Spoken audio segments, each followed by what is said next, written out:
ছাত্র নাগরিকদের অংশগ্রহণে যে গণবিপ্লবটি হয়েছে সেই গণবিপ্লবটিকে প্রশ্নবিদ্ধ করার জন্য আমরা বিভিন্ন সময় বিভিন্ন কু করার প্রচেষ্টাকে আমরা দেখেছি। আমরা মিলিটারি কু করার প্রচেষ্টা দেখেছি, অ্যাডমিনিস্ট্রেটিভ কু করার প্রচেষ্টা দেখেছি, এবং আজকে আমরা দেখছি জুডিশিয়ারি কু করার এক ধরনের পরিকল্পনা। ঝামেলা তো দাগ হয় কিভাবে? এই যে ভাবি, দাগও যাবে রাগও যাবে, নিন চাকা সুপার হোয়াইট করা হচ্ছে।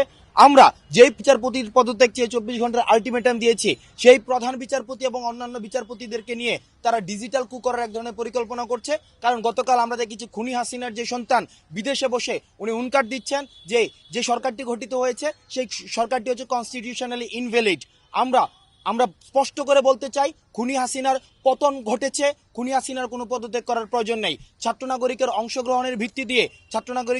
অংশগ্রহণের ভিত্তিতে যে গণবিপ্লবটি হয়েছে, সেই গণবিপ্লবটিতে খুনি হাসিনার পতন ঘটেছে, একটি স্বৈরাচারী ব্যবস্থার মূলোৎপাটন ঘটেছে। সুতরাং এই মূলোৎপাটিত ব্যবস্থাটির আবার পুনরুৎপাদনের জন্য যে কোনো ধরনের প্রচেষ্টাকে ছাত্র জনতা সেগুলোকে রুখে দেবে। সুতরাং আমরা ছাত্র নাগরিককে আহ্বান জানাবো, আপনারা রাজপথ দখল করুন এবং আপনাদের পার্শ্ববর্তী জেলা কোর্ট এবং হাইকোর্ট এবং যে সুপ্রিম কোর্টটি রয়েছে আপনারা সুপ্রিম কোর্ট ঘেরাও করুন, এবং যতক্ষণ না পর্যন্ত প্রধান বিচারপতি পদত্যাগ করবেন এবং অন্যান্য বিচারপতি পদত্যাগ করে এই জুডিশিয়ারি কু করার ষড়যন্ত্র যতক্ষণ না পর্যন্ত ওনারা প্রত্যাহার করবেন, ততক্ষণ পর্যন্ত ছাত্র জনতা রাজপথে থাকবে।